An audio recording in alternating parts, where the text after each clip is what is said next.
2047 সালের বিকশিত ভারতের টিকিট বুক করার আগে একটু বুকে হাত দিয়ে বসুন।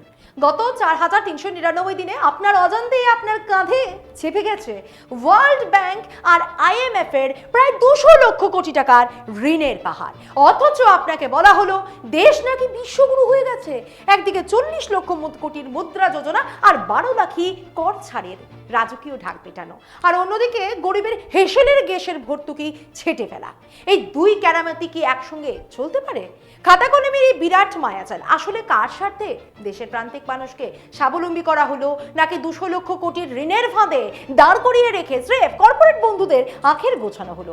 নেশন ফার্স্টের চটকদার স্লোগানের আড়ালে লুকিয়ে থাকা মোদী সরকারের এই মেগা খেলার নেপথ্যের কাহিনী আজ আপনাদের শোনাবো। নমস্কার, আমি স্নেহা মুখার্জি আর আপনারা দেখছেন দৈনিক সংবাদ অনলাইনে, খবরের পেছনের খবর। আমরা জানি 2047 সালের মধ্যে ভারতকে বিকশিত ভারত বা উন্নত দেশ বানানোর জন্য স্বপ্ন দেখিয়েছেন প্রধানমন্ত্রী নরেন্দ্র মোদী। কিন্তু আজ 2026-এ দাঁড়িয়ে যদি বলি, ভারত ইতিমধ্যেই এক জায়গায় দুনিয়ার সব উন্নত দেশকে হোলায় হারিয়ে দিয়েছে। হ্যাঁ, ঠিকই শুনেছে।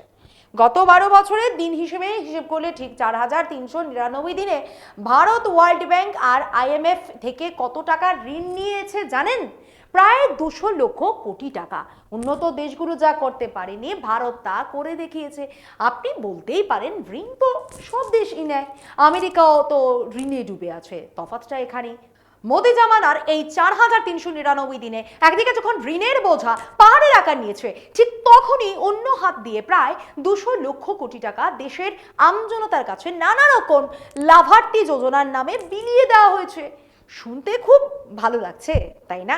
মনে হচ্ছে সরকার জাদুদণ্ড দিয়ে গরিব মানুষের পকেটে টাকা পৌঁছে দিচ্ছে। এর নেপথ্যে কি শুধুই জনকল্যাণ, নাকি এক গভীর অর্থনৈতিক বিপর্যয়কে ঢাকবার মরিয়া চেষ্টা? এখানেই শুরু হচ্ছে আসল খেলা। তথ্যের ভেতরে লুকিয়ে থাকা সেই গোলক ধাঁধা যা সাধারণ মানুষের চোখে ধুলো দিয়ে তৈরি করেছে এক আশ্চর্য মায়াজাল। একটু ফ্ল্যাশব্যাকে যাওয়া যাক। এই হিসেবের বাইরেও একটা সমান্তরাল লুট চলছে। ব্যাংক থেকে কোটি কোটি টাকা লোন নিয়ে শোধ না করা, কিংবা দেশের লাভজনক রাষ্ট্রায়ত্ত সংস্থাগুলিকে জলের দরে বড় বড় কর্পোরেট বন্ধুদের হাতে তুলে দেওয়া। সেই গল্প তো আলাদা। 1991 সালের কথা মনে পড়ে, যখন PV নরসিমহা রাও প্রধানমন্ত্রী আর মনমোহন সিং অর্থমন্ত্রী ছিলেন। সেই সময় প্রথমবার দেশে ডিসইনভেস্টমেন্ট কথাটা লোকমুখে জনপ্রিয় হয়, যার অর্থ সরকারের অধীন কারখানা বিক্রি করে দেওয়া।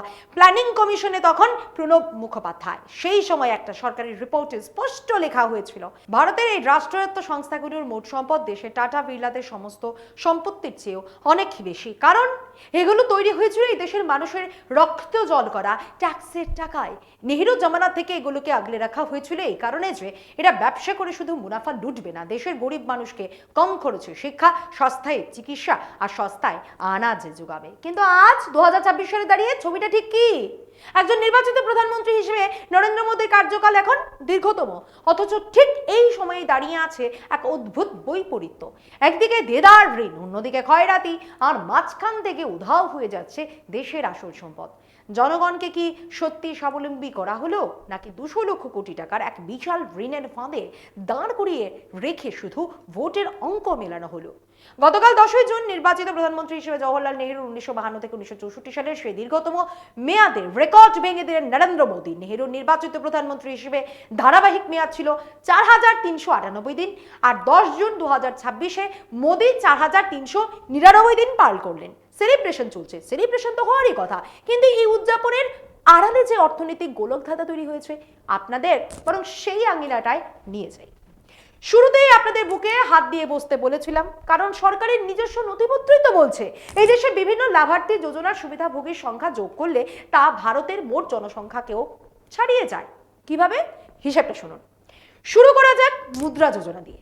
সরকার বলছে দেশের প্রায় 50 কোটি মানুষকে স্বাবলম্বী করতে এই যোজনায় দেওয়া হয়েছে প্রায় 40 লাখ কোটি টাকা। ঠান্ডা মাথায় ভাবুন, আমাদের দেশের জনসংখ্যা যদি 140 কোটি হয়, তবে প্রতি 2.5 বা 3 জন ভারতীয়ের মধ্যে একজন মুদ্রা যোজনার টাকা পেয়েছেন। যদি এত বিশাল অঙ্কের টাকা দেশের মানুষের হাতে পৌঁছলো, তবে দেশ অর্থনৈতিক সংকটে কেন?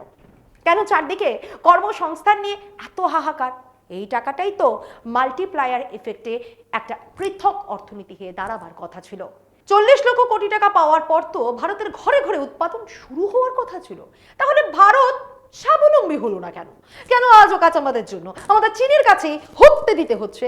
কেন আজও আমেরিকার সঙ্গে ট্রেড ডিলের চাতক পাখি হয়ে বসে থাকতে হয় আমাদের? আর সবচেয়ে বড় প্রশ্ন, যদি এত টাকা বাজারে ঘুরছে, তবে দেশের কৃষক আর শ্রমিকের অবস্থা দিন দিন আরো মরচে ধরা চাবির মতো বোতা আর দেউলিয়া হচ্ছে কেন? আসলে তো খাতা কলমের এই বিশাল সংখ্যার আড়ালে সাধারণ মানুষের আসল প্রাপ্তি কতটা তা বুঝতে বেশি দূরে যেতে হবে না, শুধু রান্নার গ্যাসের সিলিন্ডারের দিকে তাকান। 2016 সালে ঘটা করে উজ্জ্বলা যোজনা এনে সরকার বলেছিল মাসে একটা করে সস্তায় সিলিন্ডার দেওয়া হবে, অর্থাৎ বছরে 12টা। 2025 এসে সুর বদলে গেল, বলা হলো না না, মাসে নয়, 40 দিনে একটা, অর্থাৎ বছরে 9টা। আর এখন সরকার বলছে 3 মাসে মাত্র একটা সিলিন্ডার দেওয়া হবে, অর্থাৎ বছরে মাত্র মোটে 4টে সিলিন্ডার। যে স্কিমের আওতায় দেশের 10 কোটি মানুষ আছেন, সেখানে ভর্তুকি দেওয়ার ক্ষমতাও সরকারের দিন দিন কমছে। একদিকে 40 লক্ষ কোটি টাকা বিলিয়ে দেওয়ার দাবি, আর অন্যদিকে গরিবের হেসেলের গ্যাসের সাবসিডি ছেটে ফেলা। বিপরীত মেরুর এই দুই কৌশল কি একসঙ্গে চলতে পারে? এই সবের ঊর্ধ্বে রয়েছে গরিব কল্যাণ অন্ন যোজনা, যেখানে দেশের 81 কোটিরও বেশি মানুষকে নির্খরচায় রেশন দিতে হচ্ছে। একদিকে দেশ নাকি বিশ্বগুরু আর স্বাবলম্বী, অথচ দেশের 80 কোটির বেশি মানুষকে দুমুঠো অন্নের জন্য সরকারের মুখের দিকে চেয়ে থাকতে হয়। এই খেলাটা আসলে কিসের? স্রেফ ভোটের পাটিগণিত, নাকি ভেতর থেকে ফোকলা হয়ে যাওয়া এক অর্থনীতির উপর জমকালো প্রলেপ? একটু ঠান্ডা মাথায় অঙ্কের খাতাটা খুলুন।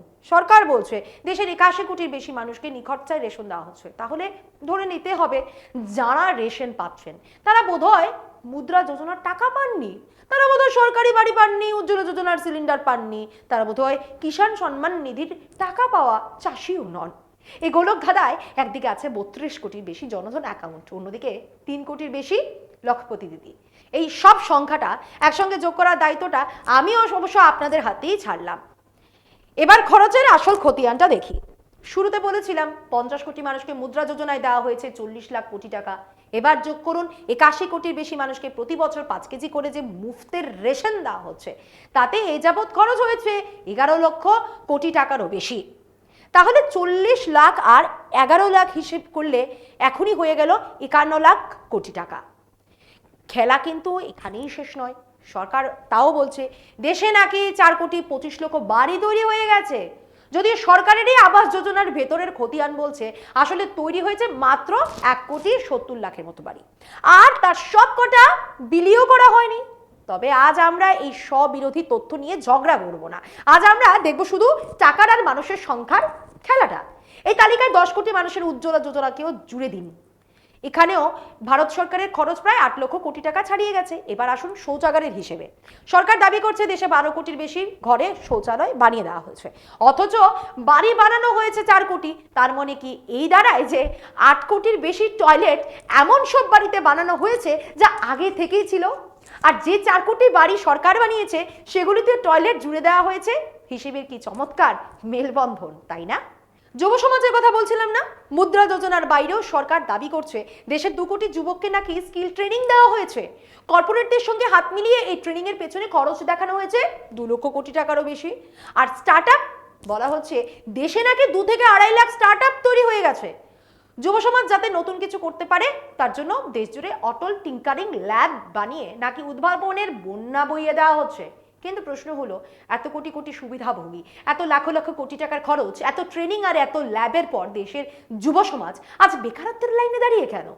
সরকারের একের পর এক বড় বড় দাবি শুনলে আপনার মনে হতেই পারে দেশ তো তাহলে স্বর্গের কাছাকাছি পৌঁছে গেছে।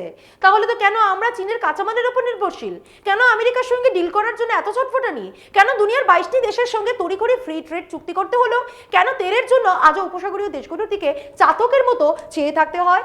এবার নারী শক্তির দিকে তাকানো যাক। সরকার বলছে দেশের 32 কোটি মহিলার জনধন অ্যাকাউন্টে ডিরেক্ট বেনিফিট ট্রান্সফার বা সরাসরি টাকা পাঠানো হচ্ছে, তাদের আর কোনো অভাব নেই। এর উপর যোগ করুন 3 কোটি 20 লক্ষ লক্ষপতি দিদি আর গ্রামের 10 কোটিরও বেশি স্বনির্ভর মহিলা, যারা নাকি নিজেদের পায়ে দাঁড়িয়ে গেছেন। দেশ জুড়ে 90 থেকে 91 লক্ষের বেশি সেলফ হেল্প গ্রুপ নাকি কোটি কোটি টাকার প্রোডাকশন করছে, আয় করছে, খাচ্ছে, দাচ্ছে, চমৎকার। এবার স্বাস্থ্য পরিষেবার হিসেবটা দেখুন। 70 বছরের উপরের বয়স্কদের জন্য 5 লাখ টাকার ফ্রি চিকিৎসা, আর আয়ুষ্মান ভারত যোজনা নাকি দেশের 60 কোটির বেশি মানুষকে কভার করছে। দেশ জুড়ে 19,000 জন ওষুধি কেন্দ্র থেকে নাকি 90% পর্যন্ত ডিসকাউন্টে ওষুধ দেওয়া হচ্ছে। এই পুরো স্বাস্থ্য খাতের পেছনে সরকারের খরচ কত জানেন? প্রায় 18 লক্ষ কোটি টাকা। কিন্তু তাতে কি আমাদের তো আর কোনো চিন্তা নেই, কারণ গত 12 বছরে আমরা দুনিয়া থেকে 200 লক্ষ কোটি টাকা ঋণ নিয়ে বসে আছি। তো কিন্তু আসল ম্যাজিকটা লুকিয়ে আছে মধ্যবিত্তের পকেটে। সরকার বুক বাজিয়ে বলছে আমরা মধ্যবিত্তকে ট্যাক্সে বিপুল ছাড় দিয়েছি, এখন বছরে 12,75,000 টাকা পর্যন্ত আয় সম্পূর্ণ ট্যাক্স ফ্রি। শুনতে কি দারুণ লাগছে, তাই না? মাসে 1 লাখ টাকার বেশি আয় করলে কোনো ট্যাক্সই দিতে হবে না। এবার এই বেলুনটায় আলতো করে একটা ছুঁচ ফোটানো যাক। সরকারেরই নিজস্ব পরিসংখ্যান বলছে ভারতে একজন সাধারণ চাকরিজীবী, ব্যবসায়ী বা দক্ষ শ্রমিকের গড় মাসিক আয় কত জানেন?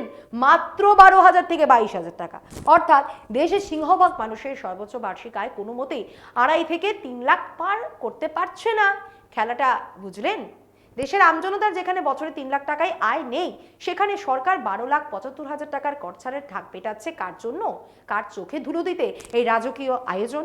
200 লাখ কোটি টাকার ঋণের পাহাড়ে দাঁড়িয়ে এই যে কাগজের স্বর্গ তৈরি করা হচ্ছে, এর শেষটা কোথায়?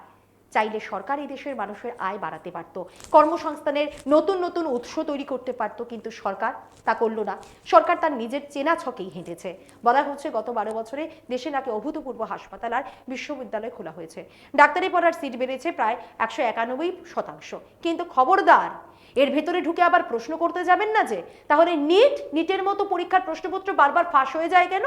এই চোরাপথে কারা ডাক্তার হচ্ছে? সেই প্রশ্ন আজ থাক। সরকারের খাতা বলছে এই মধ্যবিত্তের পেছনে তাদের খরচ নাকি 22 লক্ষ কোটি টাকা। এবার খরচের বাকি অঙ্কটা মিলিয়ে নিই। স্বাস্থ্য খাতে 17 লক্ষ কোটি টাকা, যুব কল্যাণে 40 লক্ষ কোটি টাকা তো আগেই বলেছি। তার বাইরে যুবকদের অন্যান্য সুযোগ সুবিধার জন্য আরো 23 লক্ষ কোটি টাকা। মহিলাদের উন্নয়নের পেছনে খরচ দেখানো হয়েছে 19 লক্ষ কোটি টাকা, আর গরিবদের সার্বিক কল্যাণের জন্য নাকি আরো কয়েক লক্ষ কোটি টাকা ঢালা হয়েছে। এবার আসি দেশের অন্নদাতা অর্থাৎ কৃষকদের কথায়। সরকার তো বলছে আমরা কৃষকদের কিষাণ সম্মান নিধি দিচ্ছি। হ্যাঁ, খাতার হিসেবে এ যাবৎ প্রায় 4.5 লক্ষ কোটি টাকা কৃষকদের মধ্যে বিলি করা হয়েছে। ফসল নষ্টের ক্ষতিপূরণ বাবদ দেওয়া হয়েছে আরো 2 লক্ষ কোটি টাকা। ন্যূনতম সহায়ক মূল্য বা এমএসপি বাবদ নাকি প্রায় 2 লক্ষ কোটি টাকা বাজারে ছাড়া হয়েছে। যদিও কৃষি দপ্তরের নিজস্ব খতিয়ানি বলছে দেশের মাত্র 26% কৃষকই এমএসপির সুবিধা পান, বাকি 74% কৃষকের আওতার বাইরে থেকে যান। আজ যদি কৃষকের নিজস্ব আয় থেকে তার পশুপালন আর দিনমজুরির অংশটা বাদ দেওয়া যায়, তবে যে কঙ্কালসার চেহারাটা বেরোবে তা দেখে আপনি শিউরে উঠবেন। জমিতে চাষের খরচ বেড়েছে অথচ ফসলের ন্যায্য দাম কমেছে, এমএসপি বাড়ছে খাতায় কলমে অথচ খোলা বাজারে কৃষককে জলের দরে ফসল বেচতে হচ্ছে। এই অদ্ভুত বৈপরীত্যের পরেও সরকার দাবি করছে কৃষকদের চক্করে তারা নাকি এই দেশে 16 লক্ষ কোটি টাকা বিলিয়ে দিয়েছে। বিলিয়ে দেওয়া হয়েছে কাকে? কার পকেটে গেল এই লক্ষ লক্ষ কোটি টাকা? বলা হচ্ছে দেশ জুড়ে 12টি শহরে মেট্রো নেটওয়ার্ক ছুটে বেড়াচ্ছে, রেলের ভুল বদল করে 164টি বন্দে ভারত ট্রেন লাইন কাঁপিয়ে দৌড়চ্ছে। তৈরি হয়েছে মুম্বাইয়ের অটল সেতু, গুজরাটের সুদর্শন সেতু, কাশ্মীরের চেনাব রেল ব্রিজ কিংবা পদ্মাবনের মতো মেগা সি ব্রিজ। 2014 সালের আগে দেশে বিমানবন্দর ছিল মাত্র 74টি। আজ 2026-এ সেই সংখ্যা দাঁড়িয়ে দ্বিগুণেরও বেশি বেড়ে গিয়েছে 164। প্রশ্ন হলো এই নেশন বিল্ডিং এর আসল পুজোটা কারা দিল আর প্রসাদটাই বা কারা খেলো? এই সব মেগা প্রজেক্টের প্রতিটি কাজ জুড়ে দেওয়া হয়েছে দেশের বড় বড় প্রাইভেট সেক্টর আর কর্পোরেট বন্ধুদের হাতে। মোদ্দা কথা, তোমরা বানাও মুনাফা কামাও, আমরাও দেখাই। সরকার বলছে এই পরিকাঠামো তৈরিতে প্রায় 48 লক্ষ কোটি সরকারি বিনিয়োগ হয়েছে, কিন্তু একটা ছোট্ট রহস্য শুনবেন। যে মেট্রো নিয়ে এত গর্ব, তার বগিগুলো কিন্তু তৈরি হয়েছে দেশের বাইরে। খোদ চীন থেকে আনা বগিও আজ ভারতের মেট্রো ট্রাকে দৌড়চ্ছে, অথচ আমাদের স্লোগান ছিল মেক ইন ইন্ডিয়া। তাহলে লাভটা কার হলো? এই বিপুল 48 লক্ষ কোটি টাকা খাটলো মূলত কর্পোরেটদের নেটওয়ার্ক আর পুঁজিকে পাহাড় প্রমাণ করতে। এবার আসুন সরকারের প্রিয় স্লোগানে, নেশন ফার্স্ট বা দেশের স্বার্থ সবার আগে। সরকার বলছে আমাদের ডিফেন্স এক্সপোর্ট মানে অস্ত্র রপ্তানি বেড়ে 38,400 কোটি টাকা ছুঁয়ে ফেলেছে। দারুণ খবর, কিন্তু এর উল্টো পিঠের সত্যটা শুনবেন। সামরিক সরঞ্জাম আমদানির প্রশ্নে ভারত আজ দুনিয়ার 1 নম্বরে। হ্যাঁ, অস্ত্র কেনার দৌড়ে আমরা সৌদি আরবকেও পেছনে ফেলে দিয়েছি। পরিস্থিতি এমন যে রাশিয়া আর আমেরিকা নিজেদের মধ্যে ঝগড়া করলেও ভারতের বাজারে অস্ত্র বেচার জন্য দুজনেই লাইনে দাঁড়িয়ে আছে। শুধু একটা চটকদার ভাবমূর্তি তৈরির জন্য আমরা অন্ধের মতো ছুটে চলেছি তাদের পেছনে। এই নেশন ফার্স্টের হুজুগে আমরা নতুন সংসদ ভবন বানিয়েছি, রাজপথের নাম বদলে কর্তব্য পথ করেছি, ঝাঁ চকচকে রাস্তা বানিয়েছি। সরকার বলবে একটা শান্তিময় প্রগতিশীল দেশের পরিবেশ তৈরি করতে কিছু টাকা তো খরচ হবে, সেটা এমন কিছু বড় কথা তো নয়। বড় কথা এটাই যে গত 12 বছরে খাতা কলমে খরচ হওয়া এই 200 লক্ষ কোটি টাকার খেলা শেষ পর্যন্ত কি দিল? আমরা পেলাম ঋণের এক পাহাড়, কর্পোরেট বন্ধুদের বিপুল সম্পত্তি, আর আমজনতার জন্য রইল স্রেফ কিছু চটকদার স্লোগান আর খয়রাতির আশ্বাস। 200 লক্ষ কোটি টাকার এই নেপথ্যে কাহিনী কোনো উন্নয়নের রূপকথা নয়, এ হলো এক পরিকল্পিত মায়াজাল। এবার ভাবার দায়িত্ব আপনার, ভাবুন, আরো গভীরে গিয়ে ভাবুন, সচেতন থাকুন, আর হ্যাঁ, প্রশ্ন করতে কিন্তু অবশ্যই ভুলবেন না। তবে আজ এই পর্যন্তই। এমন আরো বিষয় জানতে অবশ্যই চোখ রাখুন দৈনিক সংবাদ অনলাইনের পর্দায়। লাইক, কমেন্ট আর শেয়ার করুন। দেখতে থাকুন দৈনিক সংবাদ, শুধু নামই যথেষ্ট।